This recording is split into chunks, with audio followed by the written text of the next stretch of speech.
In this episode, I'll be looking at 10 facts about the Taliban that people definitely want to know. Welcome back, guys, to FTD Facts. My name is Leroy Kenton, and with everything going on with the country of Afghanistan, many of you have been requesting for us to do an episode about this. So you're going to want to stick around until the end so you don't miss any of the info shared in this episode. Okay, starting at number 10, the meaning of the name. I was surprised to learn that they call themselves students or sometimes seekers. And that's the exact translation of the word Taliban from the Pashto language. A student is someone who's seeking knowledge. Now, the singular form talib, meaning student, is an adopted word from the Arabic language using the Pashto plural ending in an.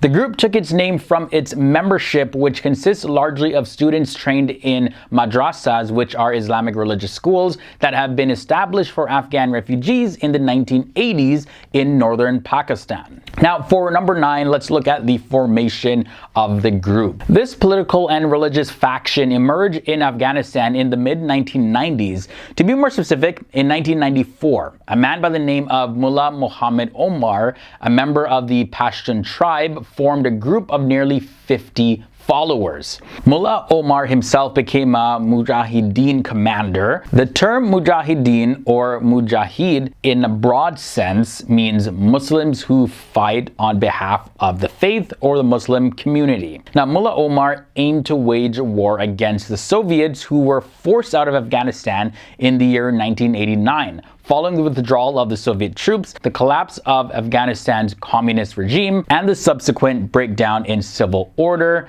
the country fell into a civil war. And Mullah Omar's followers were meant to fight the corruption and crime that prevailed in Afghanistan during the civil war in the post-Soviet period. The movement promised to put Islamic values first and to battle the corruption that fueled all of the fighting. This mission quickly attracted new followers, and the group was generally welcomed by the people. And these people, by the way, had lost belief in corrupt commanders and forces.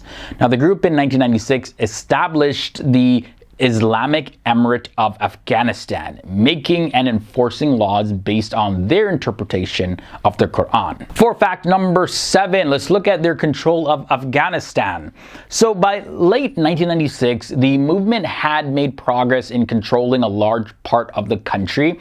However, it would be very inaccurate to say that they controlled the entire country. In fact, in the north, where many of the Mujahideen commanders had occupied, there remained strongholds of resistance. And this resistance continued particularly among non-Pashtun ethnic groups like the Tajik, the Uzbek, and the Hazara. And they resisted because they saw the Taliban as nothing more than a continuation of the traditional Pashtun dominance of the country. So pretty much they viewed them as a group that is just going to cause the same exact problems, but just under a different title. And by the year 2001, the movement controlled all but a small section of northern Afghanistan. Next up, I want to look at the role of women.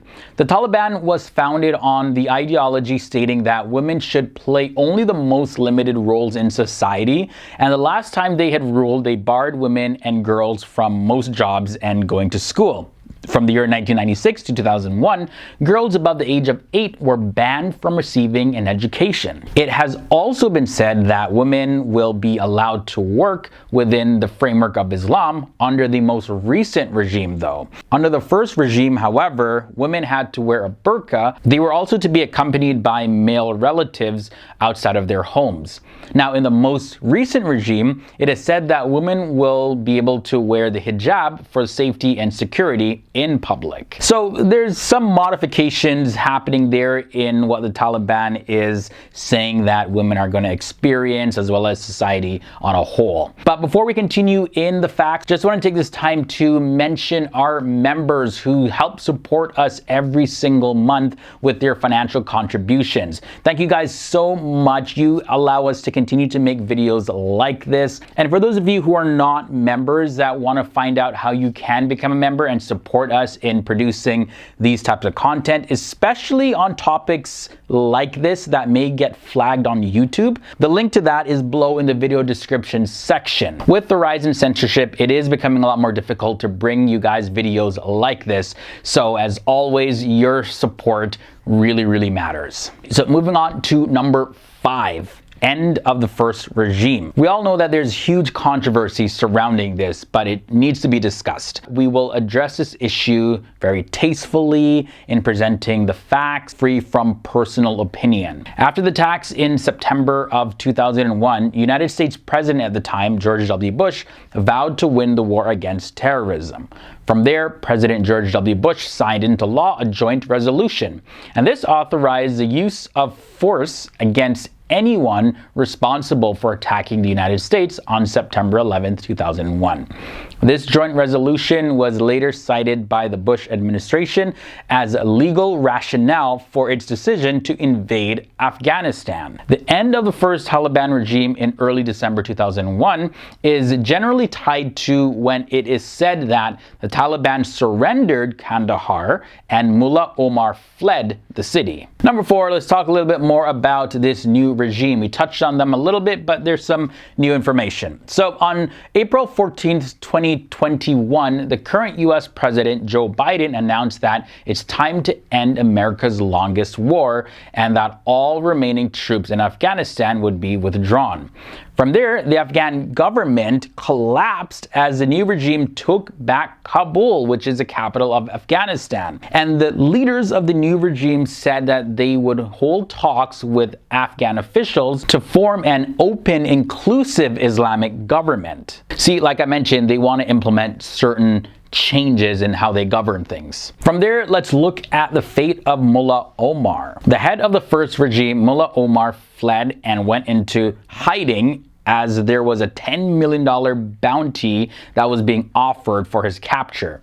But in the year 2015, the Taliban, they officially confirmed that Mullah Omar had passed away, saying that he had passed away more than 2 years ago, but he had always lived in Afghanistan and never fled into other countries. It was his eldest son, Mohammed Yaqub, that said that his father died in Afghanistan after suffering from hepatitis C.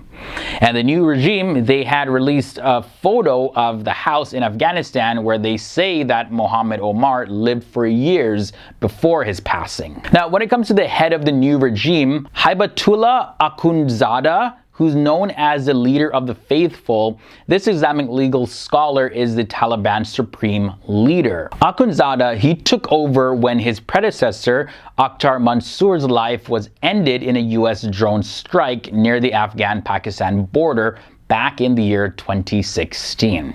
And the final fact I want to end this episode on is, why didn't Mohammed Yaqub become the leader of the Taliban? Well, this son of the regime founder, Mullah Omar, he actually oversees the new regime's military operations.